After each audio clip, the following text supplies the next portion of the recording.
नमस्कार दोस्तों। आपको क्या लगता है कि क्या आपके पास राइट टू स्ट्राइक या राइट टू प्रोटेस्ट है? आपको क्या लगता है कि अगर आप एक पब्लिक सर्वेंट हैं तो आपके पास क्या राइट टू प्रोटेस्ट है? आइए समझते हैं कि वाकई में ऐसी घटना के लिए क्या चीज अभी चल रही है और हम आखिर इस टॉपिक को क्यों आपके सामने लेकर आए हैं। बहुत बड़ा न्यूज सर चल ही रहा है लगभग। आरजी कर मेडिकल हॉस्पिटल में जो हुआ उसने सारे ही देश को झकझोर दिया और वहां के जो डॉक्टर्स हैं, जूनियर डॉक्टर्स हैं, वो स्ट्राइक पे बैठे हुए हैं लगातार। सुप्रीम कोर्ट का एक ऑर्डर आता है और उन्होंने साफ किया, 3 जज के बेंच जिसमें सीजीआई खुद मौजूद थे, उन्होंने साफ किया कि स्ट्राइकिंग डॉक्टर्स को अब अपने काम पर वापस जाना होगा। जी हाँ, India's highest court has ordered protesting doctors who have been on strike to better working condition चाहते हैं और जो न्याय चाहते हैं उस मर्डर का जो ट्रेनी डॉक्टर का हुआ है, वो जो गलत चीज हुई है उसके लिए वो न्याय चाहते हैं, वो तब से प्रोटेस्ट में बैठे हुए हैं। सुप्रीम कोर्ट ने साफ कहा कि अगर वो आज शाम 5 बजे तक, मतलब ट्यूसडे शाम 5 बजे तक अगर वो काम पर नहीं लौटते हैं तो उनके खिलाफ सुप्रीम कोर्ट स्टेट गवर्नमेंट को बोलेगा उनके खिलाफ पनिशमेंट और एडवर्स एक्शन लेने के लिए। जी हाँ, बहुत समय से अब ये डॉक्टर्स स्ट्राइक पे बैठे हैं और ये ऑर्डर कल का आया है। सुप्रीम कोर्ट ने साफ साफ कहा कि देखिए, अगर हम लोग भी न्याय के इस मंदिर से बाहर निकाल कर बैठ लें, अपने आप को प्रोटेस्ट में बैठ जाएं, तो न्याय कैसे होगा? आपने अपना जो दिल का जो भी कथन था वो आपने कह दिया है, आपने प्रोटेस्ट कर दिया है और हम लोगों ने मान भी लिया है, but you should return to work. पर डॉक्टर्स अभी भी इस बात पे अड़े हुए थे कि अभी भी जस्टिस नहीं मिल रहा है और उनको हटाने के पीछे वेस्ट बंगाल की सरकार कहीं ना कहीं प्रेशर बना रही है और चीजों को शायद वापस से सामान्य करने में लगी हुई। सुप्रीम कोर्ट में स्टेट गवर्नमेंट के लॉयर जो हैं, उन्होंने ये रिपोर्ट दी है कि 23 लोग मर चुके हैं 1 महीने में, सिर्फ इसलिए कि जूनियर डॉक्टर्स प्रोटेस्ट पे बैठे हुए हैं। 23 लोगों की मौत हो चुकी है। अब ये बात तो हमें यहां पर समझनी पड़ेगी कि आप एक शायद एक चीज का न्याय मांग रहे थे, पर उसमें अब 23 लोगों की जान चली गई। अगर अब उसका भी न्याय कोई मांगेगा तो क्या होगा? तो ये कहीं ना कहीं चेन रिएक्शन हो ही जाता है और रिपोर्ट सबमिट कर रहे हैं स्टेट गवर्नमेंट के लॉयर और बोलते हैं कि 23 लोगों की जान गई है सिर्फ इसलिए कि जूनियर डॉक्टर अवेलेबल नहीं थे, प्रोटेस्ट में बैठे हुए थे। इस बात को बहुत गंभीरता से ली है सुप्रीम कोर्ट ने। जूनियर डॉक्टर्स हैव क्लेम्ड, उन्होंने क्लेम किया जूनियर डॉक्टर्स ने, स्टेट गवर्नमेंट उनके प्रोटेस्ट को खत्म करना चाहती है और इसीलिए बार बार ड्यूटी ज्वाइन करने के लिए उन पर प्रेशर बना रही है। डॉक्टर्स से बोला कि जब तक हमारी डिमांड नहीं मानी जाएगी हम नहीं जुड़ेंगे, हम अपने ड्यूटी को फिलहाल नहीं निभा पाएंगे। उन्होंने साफ किया कि अगर हम मेजर चेंजेस नहीं देखते हैं तो हम अपने प्रोटेस्ट को कंटिन्यू रखें।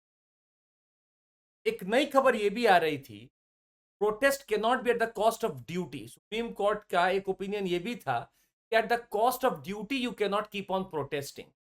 और अभी जो फिलहाल हमारे पास कुछ चीजें आपको बताने के स्टैटिक तौर पर वो ये है, क्या आपको लगता है आपके पास राइट टू प्रोटेस्ट है? जी सर, अगर आप सिटीजन ऑफ इंडिया हैं तो आपके पास राइट टू प्रोटेस्ट पीसफुली है। जैसा कि आर्टिकल 19(1) ए साफ लिखा हुआ है, guarantees the freedom of speech and expression. आप इस आर्टिकल और राइट के तहत प्रोटेस्ट कर सकते हैं। 19(1) भी जब आप पढ़ेंगे तो उसमें भी लिखा हुआ है कि हाँ, सिटीजन्स के पास ये राइट है, वो असेंबल कर सकते हैं पीसेबली, पर बिना आर्म्स के, आर्म्स एंड एम्युनिशन नहीं चाहिए। तो आर्टिकल 19 अपने आप में एक बहुत बड़ा एक trio, one of the triose है उस आर्टिकल का, जो आपको बोलने की, अभिव्यक्ति की एक बहुत बड़ी फ्रीडम का, ये बहुत बड़ा यहां लिखा हुआ है। पर दिक्कत यही है कि क्या मैं आर्टिकल 19 को आर्बिट्ररी मान लूं? ऐसा बिल्कुल नहीं है। आर्टिकल 19 के आप क्लॉज 2 को जैसे ही पढ़ेंगे, यहीं पे लिखा हुआ है कि ये सारी चीजें जो फ्रीडम के तौर पर आप इंजॉय करते हैं के ऊपर रीजनेबल रेस्ट्रिक्शन लग सकता है, के ऊपर रीजनेबल रेस्ट्रिक्शन लग सकता है। इसका मतलब साफ साफ है, अगर आप कोई ऐसी चीज कर रहे हैं जिससे कि किसी का ड्यूटी खराब हो, किसी का वैल्यू खराब हो, किसी की राइट भंग हो रही हो, तो रीजनेबल रेस्ट्रिक्शन आपके ऊपर लगाया सकता है और आपकी ये अभिव्यक्ति है, जो आजादी है, वो खत्म हो जाए। पर क्या डॉक्टर्स को भी मैं इसी घेरे में नापूं? हम पहले आपको कुछ केसेस दिखा दें। ये केस है 2012 का सर, रामलीला मैदान इंसिडेंट वर्सेस होम सेक्रेटरी का एक केस है।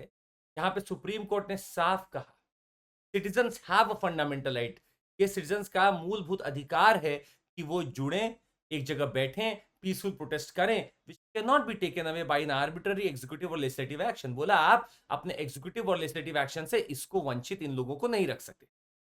इतना ही नहीं, इस बात की चेतावनी भी सुप्रीम कोर्ट ने दिखाई है कि आप आर्टिकल 51A पढ़कर भी आए। आपके फंडामेंटल ड्यूटी का आर्टिकल 51A में जो जिक्र है वो साफ कहता है, safeguard public property and to abjure violence. आप पब्लिक प्रॉपर्टी को नुकसान नहीं पहुंचाएंगे, आप वायलेंट नहीं होंगे, वायलेशन कोई ऐसी चीज का ना हो जहां पर आपको हमें रोकना पड़े। तो वायलेंस को आपको एब्जॉर करना पड़ेगा और सेफगार्ड करना पड़ेगा पब्लिक प्रॉपर्टी को। ये बहुत ईमानदारी से और बहुत रेस्पॉन्सिबिलिटी के साथ आपको प्रोटेस्ट करना पड़ेगा 51A के तहत। अब ये तो समझ में आ गया सिटीजन्स की बात है, पर मान लीजिए आप एक आईएएस अधिकारी हैं, एक आईपीएस अधिकारी हैं, एक डॉक्टर हैं, पब्लिक सर्वेंट हैं आप, क्या आप प्रोटेस्ट पे बैठ सकते हैं? सर, इसके ऊपर भी है हमारे कॉन्स्टिट्यूशन ने ये राइट सिटीजन्स को तो दी है। पब्लिक सर्वेंट भी एज पार्ट ऑफ सिटीजन्स वो भी कर सकते हैं, पर चूंकि वो पब्लिक सर्वेंट हैं तो उनके ऊपर एक दायित्व और है।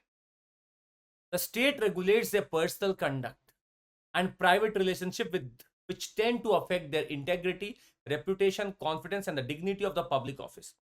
क्योंकि वो उस पद पर है, उस पद के नाते उनका इंटेग्रिटी, रेपुटेशन, कॉन्फिडेंस और डिग्निटी मेंटेन करने के लिए उनको स्टेट गवर्नमेंट स्टेट रेगुलेट कर सकती है कि आप ऐसे प्रोटेस्ट में नहीं बैठेंगे। तो गवर्नमेंट ने ऑलरेडी सिविल सर्वेंट्स का कंडक्ट रूल दे रखा है। Courts prescribed and regulated the required behaviour from the public employees. इसमें कोड लिखे हुए हैं जिसके हिसाब से पब्लिक सर्वेंट्स को बिहेव करना होता है। आप टिप्पणी नहीं कर सकते सरकार के खिलाफ, आप प्रोटेस्ट में नहीं बैठ सकते, आप धरना नहीं दे सकते हो, आप अगर पब्लिक सर्वेंट हो तो रिलेशनशिप जो सरकार और सिविल सर्वेंट के बीच में है वो कॉन्ट्रैक्चुअल बेसिस का मतलब है कि आप एक कॉन्ट्रैक्ट के तहत उनका एक काम कर रहे हो, आप एक पब्लिक सर्वेंट हो एक पब्लिक एजेंसी के तहत। अगर इसका कोई भी ब्रीच होता है तो पनिशमेंट मिलेगी, डिसमिसल फ्रॉम सर्विस हो सकता है। हावेवर ये भी समझना जरूरी है कि इंपोजिशन इन रेस्ट्रिक्शंस का ये मतलब नहीं है कि मैंने आपकी फंडामेंटल राइट छीन लिया। आपकी फंडामेंटल बिल्कुल बरकरार है, पर वो तब तक छुपी हुई है जब तक आप एक कॉन्ट्रैक्चुअल बेसिस पे मेरे साथ काम कर रहे हो। इसी का हवाला देते हुए डॉक्टर्स हो, पब्लिक सर्वेंट्स हो, इन सबसे उम्मीद की जा रही है कि आपके पास राइट टू प्रोटेस्ट बिल्कुल है, पर आप वापस से काम पे जल्दी पहुंचे, क्योंकि आपके ना पहुंचने से एक और बड़ी व्यवस्था भी खराब हो रही। आज के लिए बस इतना ही। आपको बता दें कि अगर आपको जुड़ना है हमारे साथ 24999 में आप CMC कोड लगाइए हमारे ऐप पर जाके CMC को, और आप जुड़ जाइए हमारे साथ में।